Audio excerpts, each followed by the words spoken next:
Good Friday? So that's, oh, that's during prior to registration. Strange weekend to have. Yeah.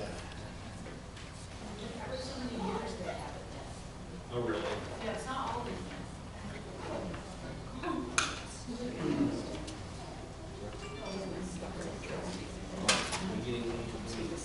Get on the stick and finish. It's not a professional. I tried it and it Shut up.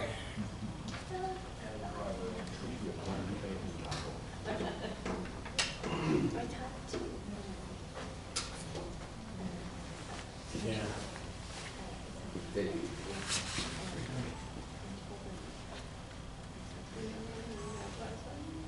Spanish at the bar. We got some outdated resources using classes.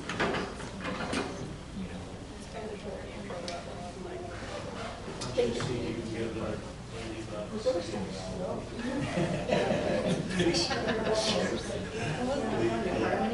yeah. Because it was just, And you know how we always just have extra tons of stuff, so. All right, folks, let's go ahead and get started. Good afternoon and welcome to our third College of Liberal Arts Faculty Colloquium of the Spring 24 semester. Thanks again for everybody for attending today's presentation. For those that don't know me, my name is Adam Seisman. I'll be the moderator for today's talk and for the last one of remaining for the 2024 academic year. Before we begin, I'd always like to make a couple comments that we are recording a session that should be uploaded to YouTube on Monday. If you have any questions for the speaker, we always have a Q&A at the end reserved. And then if any student is here for a bonus opportunity or would like to sign in, we have some sheets over there. And if you need to communicate that with me, let me know at the end. So without further ado, it is my pleasure to introduce today's speaker, Dr. Andy Buck. He's an associate professor of sociology and the chair of the department here at USI. He got his undergraduate degree in sociology and Russian language and literature at the University of Wisconsin-Madison. He went on to earn his MA in sociology from Cornell and then a PhD in sociology from Columbia University. Before coming to USI, he was a lecturer in sociology at the University of Reading in the United Kingdom. His comparative historical research has been published in numerous peer-reviewed journals and books on a variety of topics, including elites, democratization, corporate board of directors, and political clientelism. His current research looks at the sociology of creativity and attempts to understand the social basis of creating successful rock music recordings during 1964 to 1991. And without further ado, it's all yours. Great. You know, a lot of times when I make presentations, I'm doing something on work in progress, and this is one where it's like done, and so as I said, it's a little bit like a victory lap for me. And this was some research that I've been working on for a while, and it's nice to finally see it being published. And we're going to kind of go into a rabbit hole here, and I kind of went into a rabbit hole of like the late Soviet history, right? And I had never, it's not something that I like was trained in or something like I was always going to do this, but I kind of found myself in this situation and found it, interesting, and so I learned quite a bit in the process of doing this. Some of it's a little bit like nostalgia too, like I'm a Cold War baby, as they say, and so I kind of have like it's kind of interesting to think about life in the Soviet Union. And I actually went to the Soviet Union when I was a undergraduate, and so it's kind of an interesting time for me. And this is right before the end of the Soviet Union, or the beginning of the end, or before the beginning of the end. So 78 to 82 is what I'm looking at. And then right after that, Brezhnev dies. So that's the end of my sample, is like when Brezhnev dies. And then I drop off, and then Chernenko, and then Gorbachev takes over, and then that's the sort of the the beginning and the end are for the Soviet Union. And it had been around for a long time. It's sometimes called a period of stagnation. It was very kind of geriatric leadership. It was kind of a old leadership, and there wasn't a lot changing at the time. And however, Russians these days, they often look at this period of time as like the best time for the Soviet Union. And there's like a real nostalgia for this, where it's the height of Soviet civilization when everyone had holidays and they had free medical care and apartments and everything was like provided at the time. So like in the West, we tend to look at it most people tend to look at it as like a period of stagnation, but in Russia, they're sort of like it's a great time. It was the best time for the Soviet Union. And there are some, like I said, there are some aspects of it that are interesting. So, one of the big questions one of the main questions I'm trying to answer here is, how could citizens criticize authority in this totalitarian regime?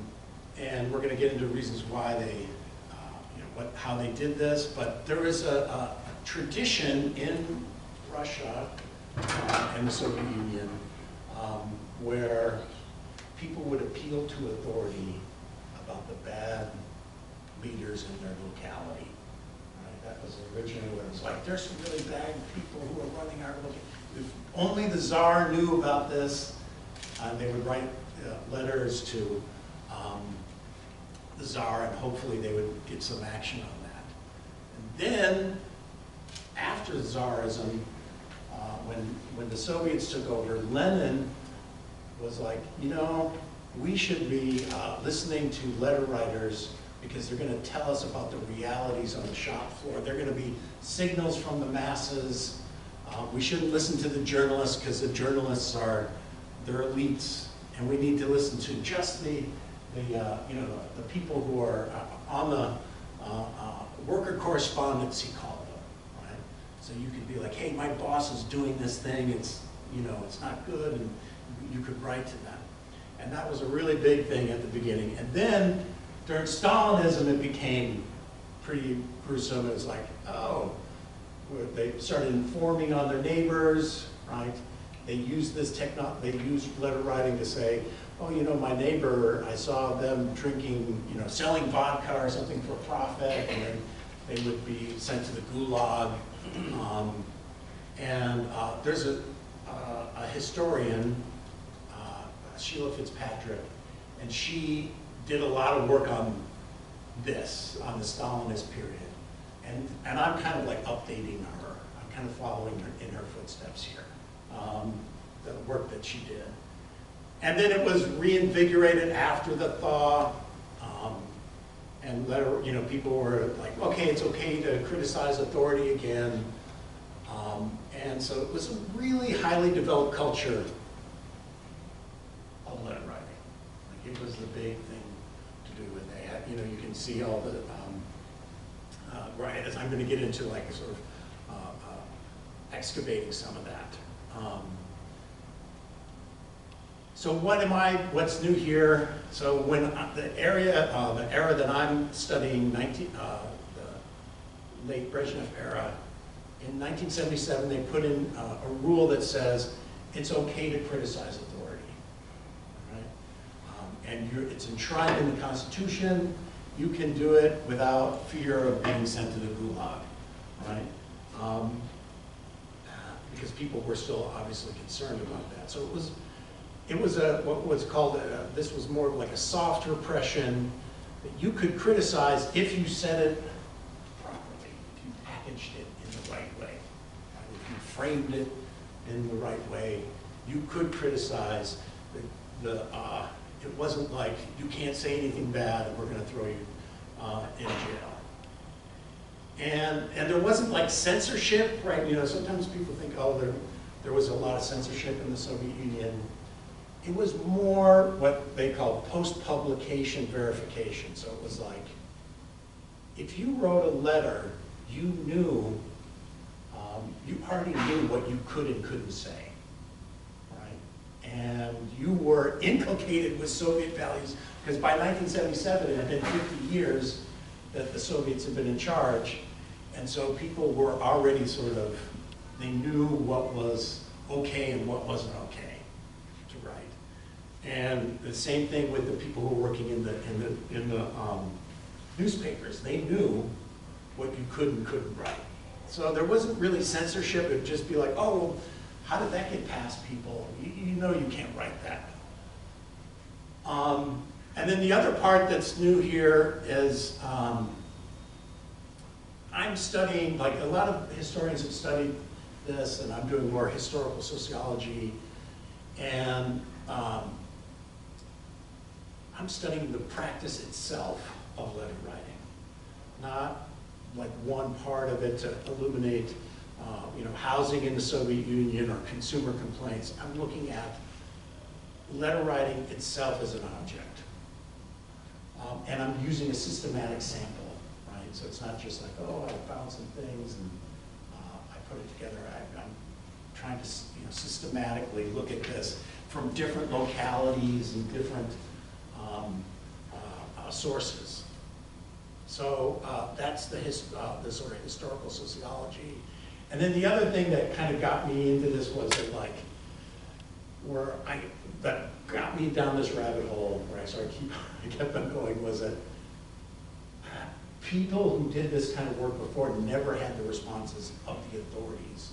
And I was in archives where they're like, I had the responses of authorities, and I could read Russian, and I was like, I should really probably, this is probably people would want to read this who are specialists in this area. So previous research did not have access to the responses of authorities adjacent to the letters. So I have all the internal responses to the letters, and it's one of the sort of unique things about this. And it was the shiny object that I was like, oh, this is actually something that could find a place. So that's the sort of historical sociology here. All right, this is one of the reasons why our letter writing was so popular was that what we understand as participation in a political system, they did not have. There were no elections. I mean, there was no opposition. They had elections, but there was one party, and it was, there wasn't a real opposition. People didn't participate in elections because they thought it was a sham. You couldn't protest. You couldn't, go against the government because that was a really serious problem. Could lead to imprisonment for you if you protested against the Soviet authority. You couldn't. Even unions were kind of co-opted by the Soviet state. So it wasn't like you think of, oh, it was a workers' paradise. Well, really, the unions were really just there to forward the interests of the Soviet state. So there wasn't really any way to participate, what we understand as participate in a democracy. And what you had left was letter writing, if you wanted it, and that was the main way in which people could participate in this sort of totalitarian system. And there are some people who are looking into this, who are looking into the sort of alternatives to, these main avenues of participation, thinking about different ways that you can participate in politics. That doesn't have to be through elections and protests, but other ways of doing this. And, participatory budgeting is one of these things that was really big in Brazil, like citizen juries, town hall meetings, are different ways that you can be involved in politics that's not related to these main areas.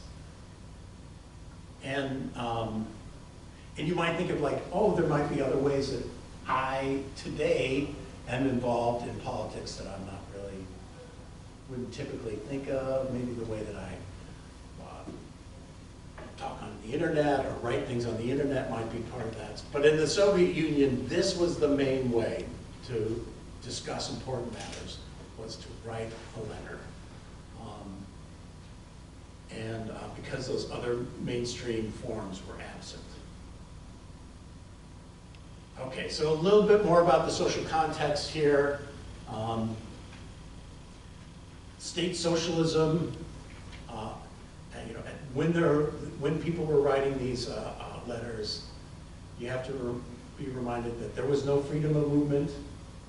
Like you couldn't, if you lived in the Soviet Union, you couldn't like go from Moscow to St. Petersburg for a job. Like it was really difficult. You had to get permission to move internally. So it was like not, it was a really very bureaucratic economy. They had the shortage economy where people waited in line for things. It was a really, really very different, it's hard to imagine, but there wasn't a lot going on at the time. And newspapers used to receive, at this time, during this time, they would receive hundreds of thousands of letters every year. Like it was huge how many people would write letters. And they didn't do surveys. Sociology wasn't like a thing at all at the time there. So they didn't do surveys and public opinion or anything. What they did is they read letters. They would read the letters and say, what are people thinking? And this was the way that they would gauge what was going on in Russia. And then if your letter got published, you knew that like a lot of people would read it too. Because like, first of all, they eliminated, virtually eliminated, literacy, so people could read and could write. It was the most considered at the time. This is one of the things that Russians oftentimes say now. It's like it was the most literate population in the world at the time. Like they really were. The education was pretty strong, education system.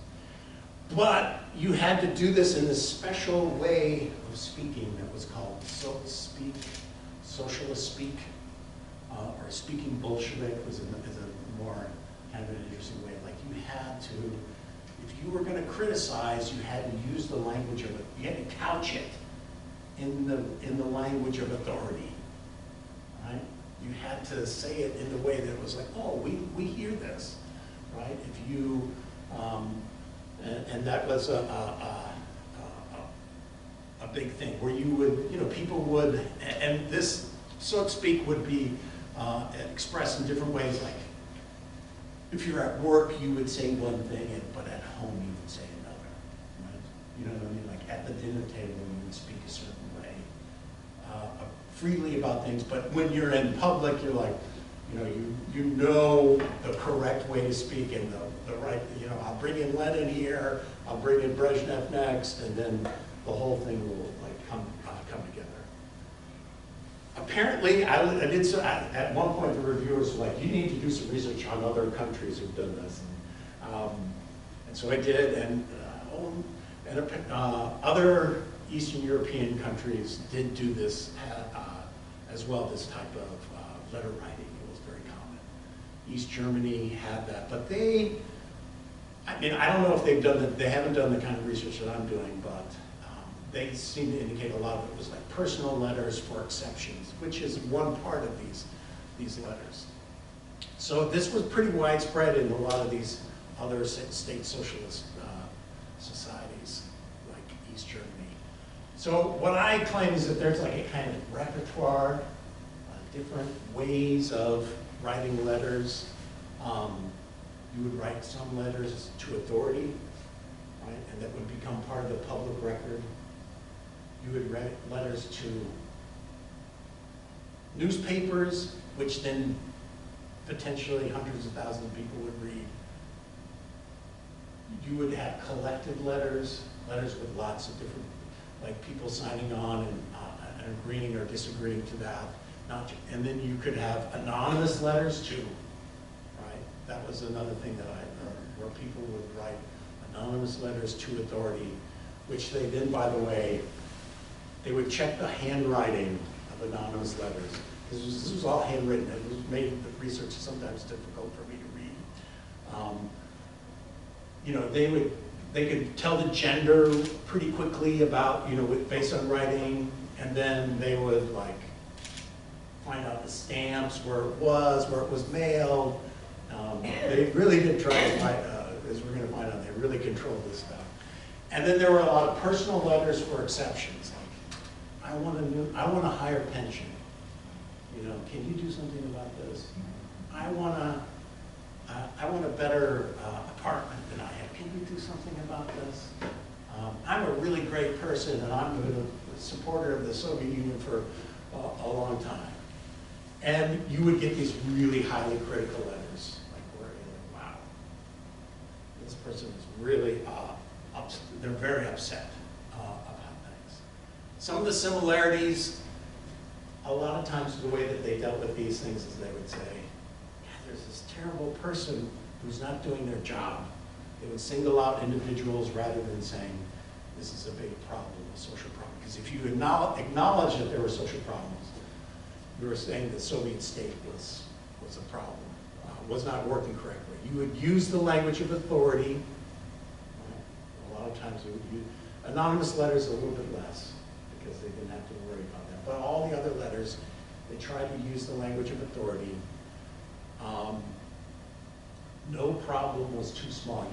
I mean, some of these, like, because it's a totalitarian regime, authority can resolve all questions. You need a screw changed, send it to the party headquarters. We'll take care of it, right? If you want to have anything else, big things change, send it to the party. So everything was up for grabs. And then the responses were bureaucratic, involving the surveillance of letter writers and their targets. All right, so the first group of letters that I have, and I'll just go quickly through this, is letters that were sent to authorities in Leningrad. So they would write to the Leningrad regional headquarters. When I was there, some letters were still secret. They'd have like little paper clips on them, and you couldn't read them because they were people who were still alive, because it wasn't that long ago, right, when I was there. And so they were, I couldn't read all of them. They were usually forwarded from newspaper, or sometimes they were forwarded from newspapers. I won't get into the Committee for People's Control. There are all kinds of crazy bureaucratic organizations in the Soviet Union that just was insane. And I did a period of field work in 2017. I was there, and I collected at this brutalist library archive, and I collected these dossiers there, and they'd come in these big things, and then you send them out, and you could only work with them for a little while. But I had the internal responses to the letters as well. And they would generate all kinds of, responses from authorities. These letters would drag on for months, and they had like different sort of categories. They were organized, these dossiers of letters. So it was, yeah, and when I started seeing the internal responses, I was like, this is really fascinating, what is going on with this letter writing. The other one is, I did some letters to the editor from Tambov, which is where I did my dissertation research. It's an ethnically homogeneous region in the European part of Russia, whereas Leningrad was more urban and cosmopolitan, Tambov was rural. So I kind of wanted to have different sort of areas. Working with letters, if you were a journalist, the biggest part of being a job as a journalist was working with letters.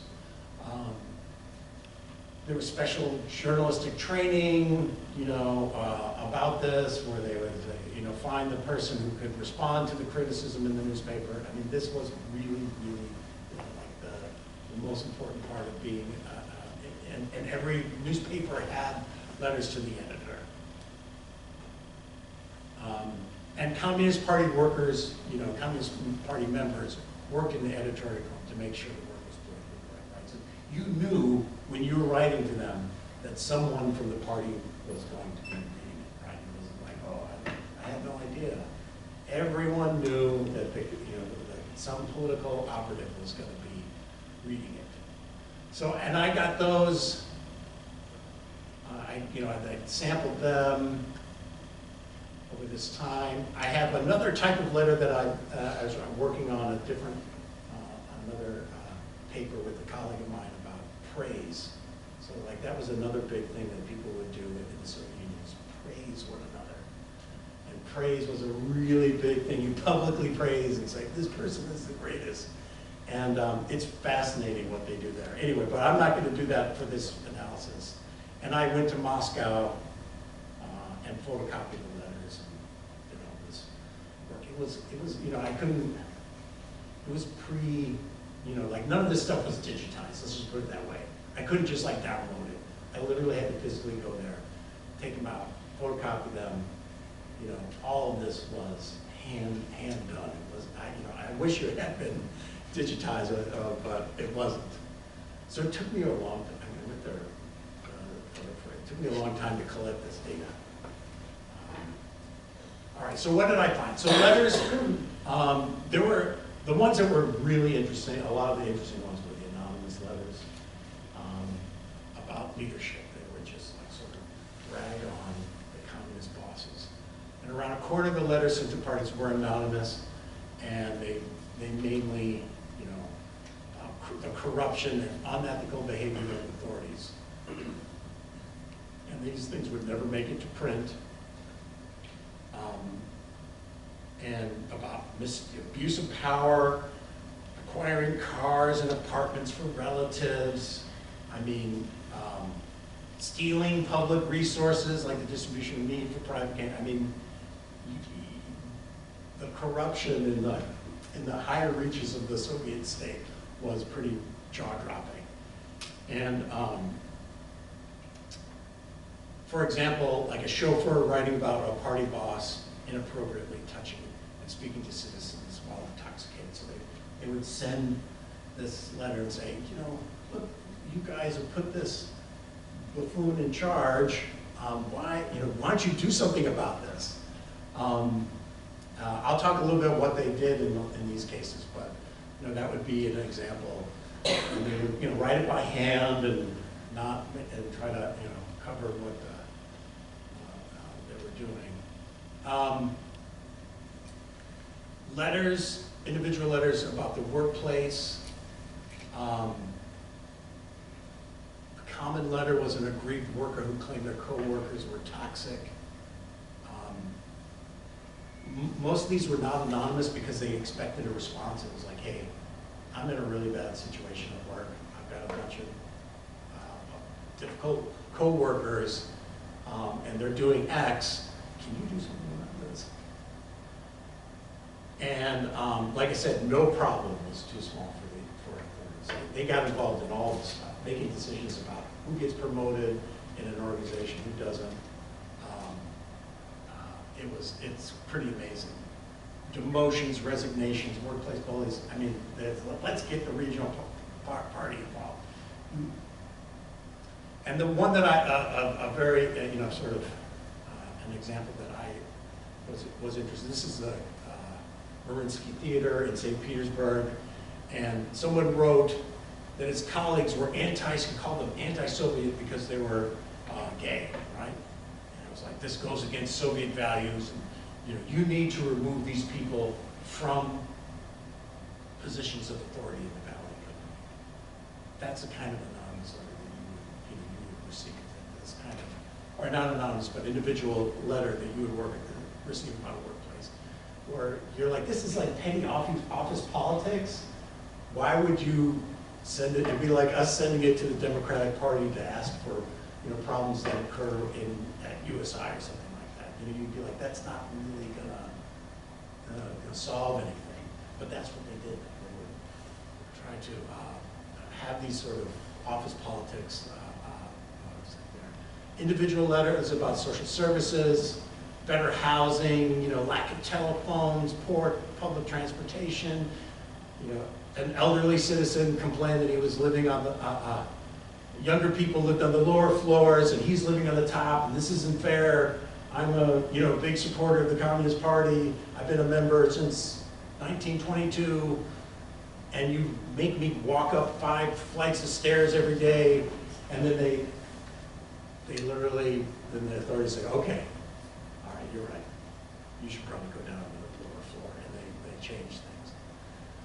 And you can see, like, the sort of handwritten part of this, or a citizen wrote about drunkenness in his neighborhood, and then authorities are like, okay, yeah, maybe we should stop selling beer in the factories. So they're like, they really, maybe we can offer kvass, which is like a non-alcoholic, like beer, at the beer halls. So there was kind of like, that like you would write it, they would actually do something sometimes in these situations. All right, so with the letters to the editor, you had to nail your colors to the mast. You couldn't just write an anonymous. They would never publish an anonymous letter. You had to put your name there. And they concerned the basic services Soviet authority provided, such as water, electricity, heat, and transportation. I'm going to bring this up here. It's like communism is Soviet power plus electrification. Like this was like the main promise that the Soviet Union had, was like, hey, you're going to get gas, you're going to get heat, you're going to have electricity, and we will provide this for you for a good price, or for almost not for free. So it was okay, it was tolerated to complain publicly about these kinds of things. You could say, hey, the roads are really bad. Hey, the electricity is spotty in our neighborhood. And sometimes they were with multiple signatures, poor roads in the neighborhood, and offered a solution to the problem. Right? So it was like, maybe you wouldn't talk about how bad leadership was in this one, but you could talk about these kinds of issues. You couched the criticism in the language of authority, singled out individuals. So I'll give you an example. Residents of an apartment named the individual in the boiler plant who was responsible for not responding to their complaints. It's like Comrade Chosky, Ivanovich is not doing his work. And so it made it look like, oh, okay, there's just a few bad apples. Like if we just, deal with these few individuals, everything will be okay. Right? So like you tried to, you couldn't bring up like really big problems, like big social problems, because it was seen as, it probably wouldn't get published. Now, there's always a question, like sometimes people say, well, did they, were these like completely orchestrated, you know what I mean? Like were they written by authorities, and did they censor them? I mean, obviously they must have, there was probably some kind of maybe some things that they were like, you know what, this isn't fit for print. We won't publish this. But most of the time people, at least what got published, it was like, okay, we know what we can and cannot say. All right, so controlling the criticism, there were highly specialized bureaucratic positions. I mean, you can just see, look at all this, these stamps and signatures. When something came in, they were like stamped like 20 times. Different people. It was like a really elaborate bureaucracy just dealing with these letters. No copy machines. It was pretty hot, pretty specialized. There was usually some kind of internal response within a week. Not efficient, you know, like could go on for years, as I said. Like it just, you bring up an issue about X, it could never be resolved. So it was highly bureaucratic. And then they would do inquiries on the people who wrote. So this is where this kind of surveillance part kind of comes in. And they would collect information on, you know, the term that people use now, compromising material on letter writers and the targets of their criticisms provide evidence to support or undermining the claims of the letters. Everything, you know. We found out that their offspring are you know, do nothing, you know, parasites and, you know, or they're not part of the political, they're not part of the Communist Party. So they would find all kinds of information about these people that was like, yeah, basically like surveillance, like you know, of them. And then authorities would make a resolution in favor or against the claims of the letter writers. A lot of times it was like went against them. They would say, they'd invite them to the headquarters and say, you know, and soften the blow of the rejection. Or it would be like, yeah, you know, it's true you know, your boss is a bully, but you know, there's nothing we can do about this. You know, they tried to, or they would just reject it outright, you know, just send a letter and say it's like. But they would oftentimes like actually take some of these criticisms in and try to do something about it. Whether they actually did do them, you know, I don't know. I mean, like most bureaucracies, they never really work all that great. And they oftentimes protected leaders even if they were taking advantage of their privileges. You know, so most of the time what they would do is someone was complaining about an authority, they'd say, you know, what they would do is they'd say, well, we're sorry, you know, we can't find any criminal activity with this person. And then they would invite the person that they were the target of criticism and say, hey, you need to work better, right? You need to work better as a leader, and because you have all these privileges. But occasionally they did remove them from jobs or throw them in jail. There were a few cases where they might put them in jail for the sort of terrible things that they were doing.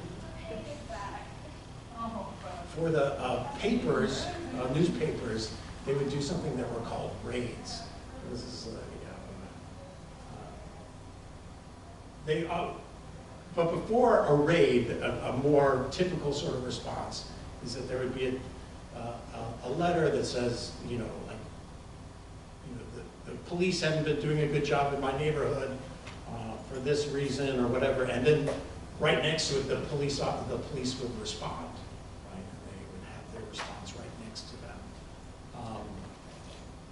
But if there were lots of letters on a topic, they would do what we call raids on a topic to raise awareness. And an example of this, there were concerns about teenage drinking. So like teenagers were apparently hanging out in, this is the top off, they're hanging out in train stations and being obnoxious, drunk. And then they said, well, okay, what we'll do is we'll try to find the people who are selling the liquor to the teenagers, and they would go to the liquor stores and find the cashiers who are doing it and like confront them, and then write about it in the newspaper and shame them, right? Oh, if we just get rid of these few bad people, you know, we can solve this problem. So that was a big way that happened. They tried to control this sort of criticism in the newspapers. All right, so conclusion. Right, how am I doing on time? I'm doing all right.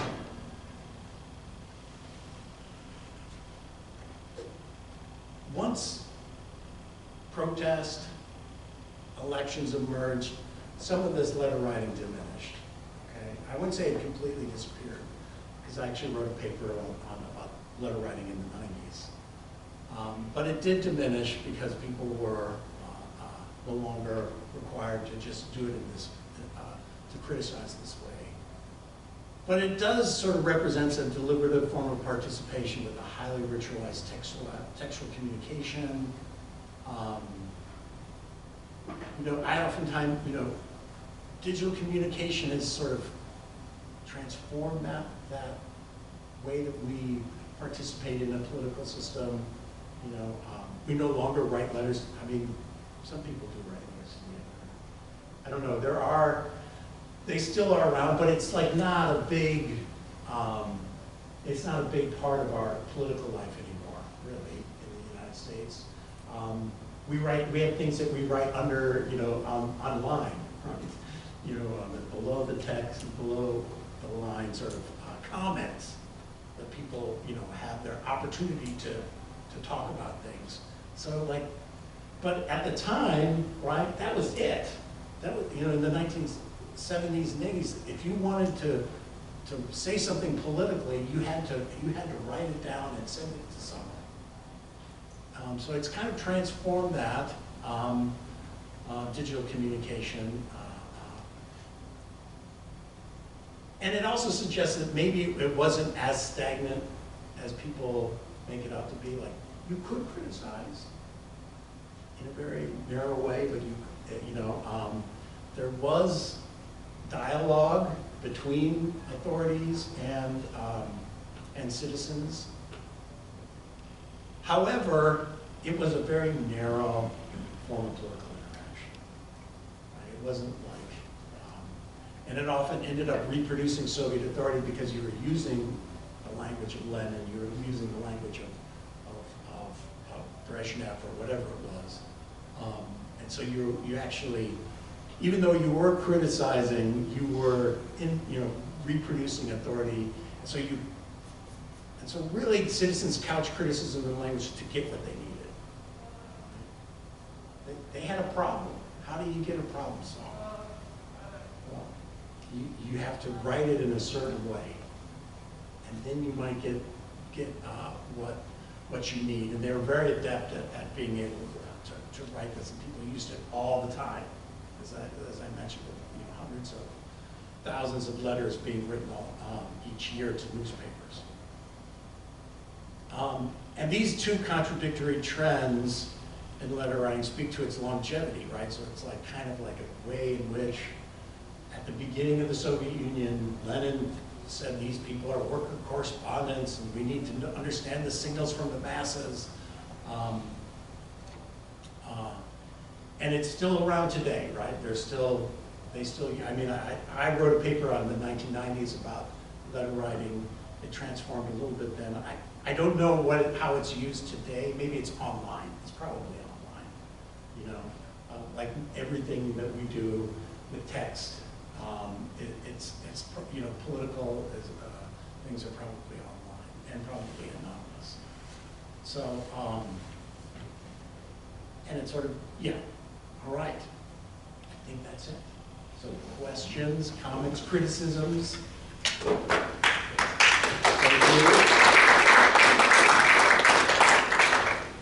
Yes.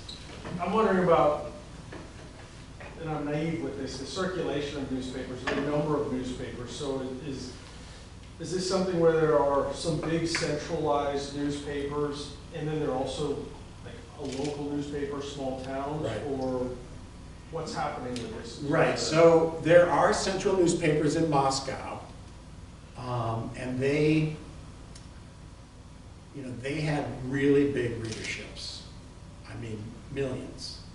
Like Sovietskaya Russia, like Soviet Russia, or Pravda. They would have millions and millions of readers. And then each region would have their own sort of central newspaper, and that was what I took mine from, was like Tambovskaya Pravda, which is the Tambov Pravda, right? Its own regional Pravda. And that was the main one for the region, and then there might be a city newspaper underneath that. So with Tambovskaya Pravda, I don't know what the actual circulation numbers, but it's, it was the main newspaper for the entire region. And I honestly, I should know this. I spent so much time with Tambo. I should know what their population was. But it's probably like, the region is probably like 3 or 4 million, so there were probably hundreds of thousands in terms of circulation, So that was, it was big. And reading newspapers was, I mean, just like it was here, it was like the main way of finding out information. And people were educated, and they could read and they could write. So it really, the Soviets were voracious readers, voracious. And they would read between the lines. They could tell all the different nuances about what someone said and what this means here, because you couldn't be open. So can you share with us what Pravda translates to? Truth. Truth, yeah. So it's, Yeah. the newspaper's called Yeah. Truth. Truth, Which yes. I think is, There's only, fascinating. Yeah, right. So like there's one correct way. Yeah, truth. And then there's Tambovskaya. Yeah, Tambov truth. Yes. Tambov truth, yeah. When you use this phrase, language of authority, Yeah. is this only the technique of talking about individuals rather than social problems, or is there a more sort of everyday aspect to that? There is a more everyday aspect. Can you give us some examples? I'm trying, I think a good one would be,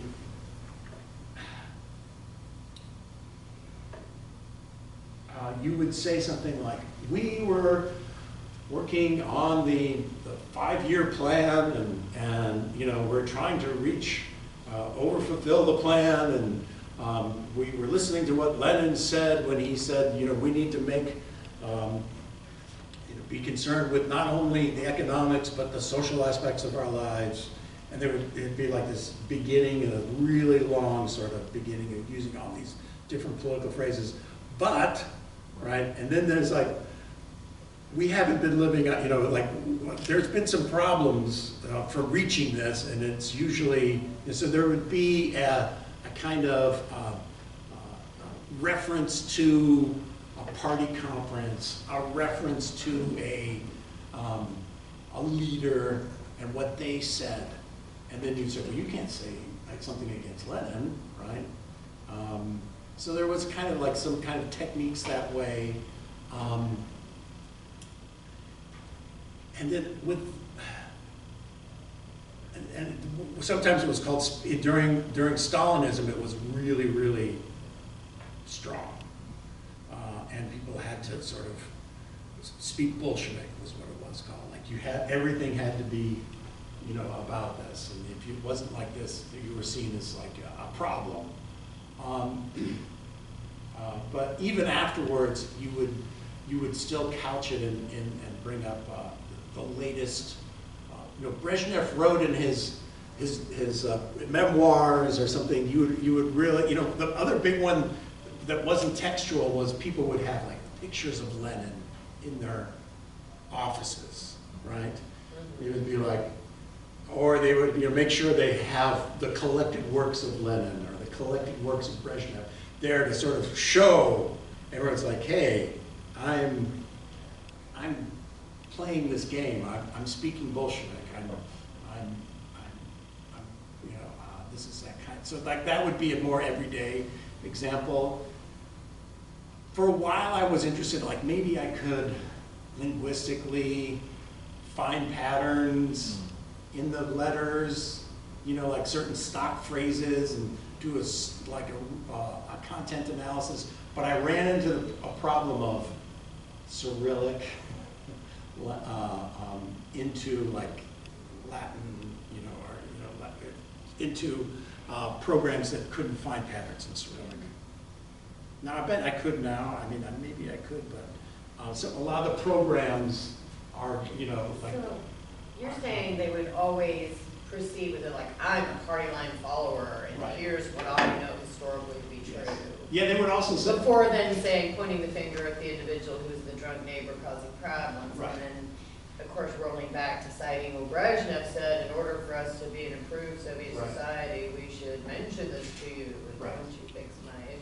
that was another big one, was to show like when you were, how long you've been a party member. Yeah. You'd be like, I've been a party member since 19, Like the guy on the top 1943. top floor of the apartment, yeah, Yeah. who wants to move down. right, but you know, like, I've been a party member for a really long time. And these young people are on the first floor moving down. Yeah. Yeah.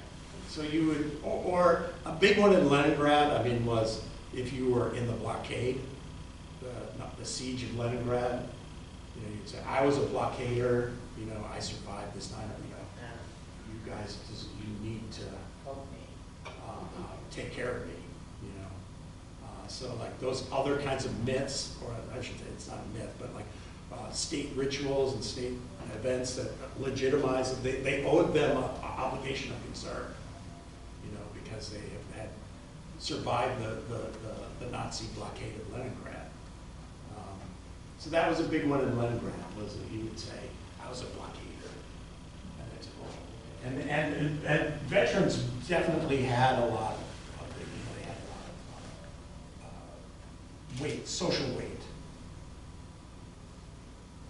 Yes. Were the anonymous letters, were they more critical about the whole system? And would they tend to be phrased about not fulfilling the promises of the revolution, like attacking the system itself, like our current leaders have strayed? Yeah, the anonymous letters were pretty damning. You know, they were. You know, I'm really surprised that someone had the guts to write this. You know, and you could tell that it was like a big deal that they were writing. Did they tend to be more about, let me see how I can phrase this, kind of more holistically attacking the party, I'm assuming? Yes, they were. And were the attacks more about the party has strayed kind of from the truer faith of what the revolutionary promises, or that we need a whole new A new system. political system? I don't know. They would never met. There was never Okay. really. You know, I see at the time. I think like the whole thought of like another system at this point was not really there. Like maybe in like 5 years later, during Glasnost, they might have been like, hey, you know, if we want to become a democratic society, a more democratic society, we need better leaders. But at that time, it was just, it was like, it was still very personal. It was very, like, this guy is a bad person. And, you know, and it was, and they just like write down all the bad things this person did. And wow, you know, like it really was, it got very personal and highly personalized because there wasn't a real option out there, you know? There was no alternative to this. You were, it was like you were in forever. You know, this is gonna last. This is a forever time. You know, sort of. You can't imagine another time. I have a question. So the original letters, when they targeted people but they didn't actually intend to, they just had to find someone to point out a social problem to blame it on. When the authorities read that, did they understand that they were talking about a social problem, or did they just focus on the individual targeted in the letter? No, they probably, you're right, that's a good point. I mean, how aware were party leaders of, they were aware of these things, I think. Gosh, that's a good question. Like, internally, did they actually say, hey, we have a really big problem with teenage drinking, you know, and acknowledge them? I think they did. I think they did, you know, because these were, you know, they would come up with these elaborate plans, and they were pretty well educated. You know, the party knew a lot. They were pretty well educated, and the people who worked in the, you know, KGB and whatnot, you know, they must have known. Whether you would write it down, and so that's why it's kind of hard for me to know the answer, whether you would write that down, Andy, Like did- you I might, think the evidence is in the posters they would create. You know, those posters about drinking, remember, that they would create. They did. So they must have known about it if they executed in terms of some kind of state-oriented campaign in these posters, right? Right. Like, they're not gonna write the person back and now is this, they're gonna do a raid and or create more of those, remember those? The posters? propaganda posters. Yeah, the yes. posters, because there are a lot of those that are focused on drinking. I have them in my office. Yes, yeah, oh, do you? Remember our show? Yeah, oh, yeah. Hey, Rob, yeah. great talk, yeah. Yeah. I was gonna ask you, so, like, the image of you in all of these, like, dreary offices and looking through all these letters, do you have, like, a great anecdote from, like, the creepiest archive you visited? Like, some Colloquium tea or something? Yeah. Oh, yeah, let's see here. I mean, it was really hard to, in the archive, you know, the way that I got access to it was sort of random. It was sort of like a friend of a friend. It was a very network kind of thing. It was like a friend of a friend said, oh, you know, you can, I'll give you access to this archive, and then, but the archive ran at the weirdest hours, like from 10 to 1, and then from 3 to 5, and then it would change each day. Every day had different hours. You could never figure out when the place was open. And you know, so I was constantly like, what time, you know, when can I Come tomorrow. can I come tomorrow? And they're like, no, of course not, it's sanitary hour, you know. Yeah. We're gonna be cleaning things up. So there were like, it was really hard to access this information. It was like, in this, they put all these barriers in your way. And one time when some of these dossiers that I would ask for, at least in the party headquarters, because with the newspapers it was pretty easy, you know, like they're just there. But when you get to the dossiers, you know, I would ask for a dossier like at 10 a.m. and then I'd, you know, wait and wait. Yeah. And then they would say, I'm sorry, we cannot let you see this dossier. You know, there would be like a refusal of me, you know, being able to look at it. And it wasn't even done by the librarian who I was talking to. It was like someone, Some mystery person a in mystery another office. person in an office, you know, Denies you the access. So it was like, it is the system, you know, not a free flow of information in archives, you know. They want to stop you from finding out too much about things, even things that are like, you think like the Brezhnev era, Pretty like, mundane. who cares, Yeah. right? Like, who's gonna, you know, like, am I gonna reveal that, you know, that there were homosexuals in the Kirov ballet? I mean, they probably knew that, right? Is that a, yes. So would you like being surveillance to watch them? Say that again? Would you be in surveillance to watch 20% of the games that are Probably, yes. I probably was being watched, yes. Yeah. It was a massive hall, yes. And I had to get permission from a university to go there, and then, yeah, I assumed I was. Whenever I'm in Russia, I assume that I'm being watched. You know, that's basically how anything I do, I'm like, I'm not, you know, I'm just gonna assume that.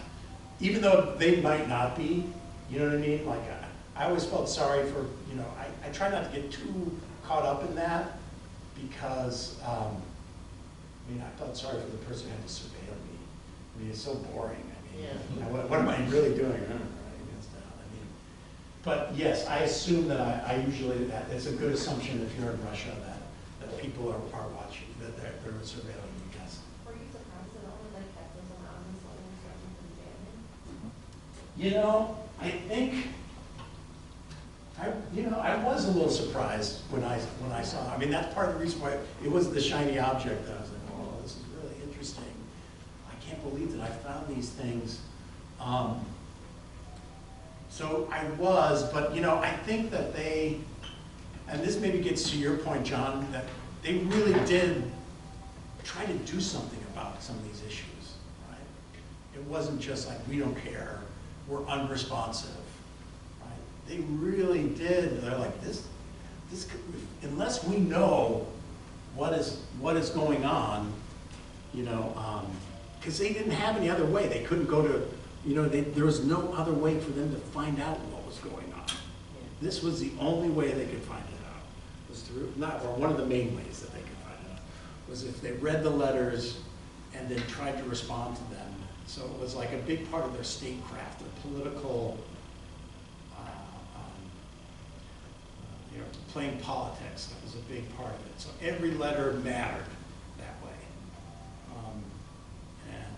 Whereas like today, you know, in America, you know, we'd be like, well, you can just, you know, at the time in America, you'd be like, oh, well, you can just do this in Congress, or, you know, have your representative bring this up, or whatever it was. But, you know, there, I was like, they had no idea. And these letters were like gold for them, because they could be like, okay, we really do have a bad apple in this part of our region. Because no one's going to tell you that publicly, you know, or they might write it to you, but they're not going to tell you, you know, they're not going to rat on them through the usual channels that we would in the West. But yeah, I was surprised. Any other questions? Yeah, Dan. Was there any specific protocol for getting the information out of the country? Or were you just, because you were allowed to access it, that meant you could go ahead and take copies of it? That's, you said you made copies, Right. was Yeah. going to be one of my questions. Yeah. But then you mentioned that, so. So when you make a photocopy, so I didn't make the photocopies, right? So I would, this is how difficult it was. It's like you would earmark the ones that you wanted and give them to some a photocopy office, and they would make the photocopies, and then they would put a stamp on it, right? That made it official, right? That's sort of, you know, and so that was sort of like implicit, sort of like, you know, we're okay with this, you know, that you've taken this out of, you know, out of the country. When they themselves did. I didn't, like I've seen people, I didn't go through them, or I would try to, you know, get my phone and be like, you know, I would take a photograph of that. You know, I did that a little bit with the archive, but with the photocopies, I had to go through official. By the way, this is, I worked in an archive in the United States, the Wilson Library in Chapel Hill. They have you do that too. You fill out a little tag for everything, because they want to collect the money from you to get the photocopies. Right, there's also. Now, in terms of the stamp, like it's official, you may take this out of the country, I don't think they go that far, but it's more that it's a source of revenue for them to make the copies for you. And then. In other research I've done, though, Dan, I had to get approval from the KGB.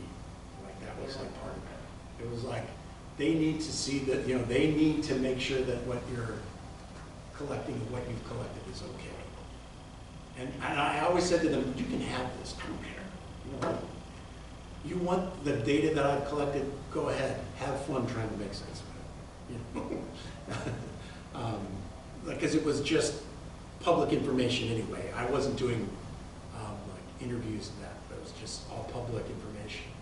So, you know, that does happen, but it didn't happen here. This was all, you know, I didn't have any problems taking it out of the country.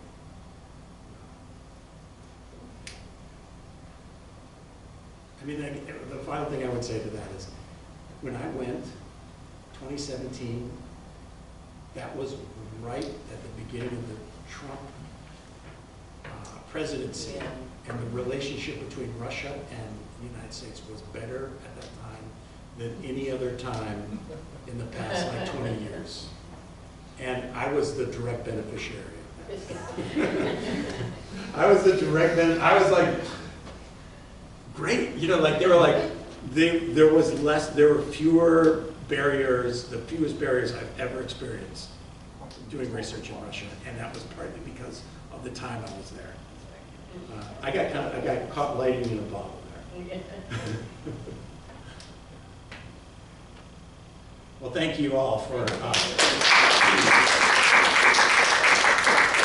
Final colloquium is April 3rd at 3, same time with Dr. Anya King. So hope to see you there. Thank you, everybody.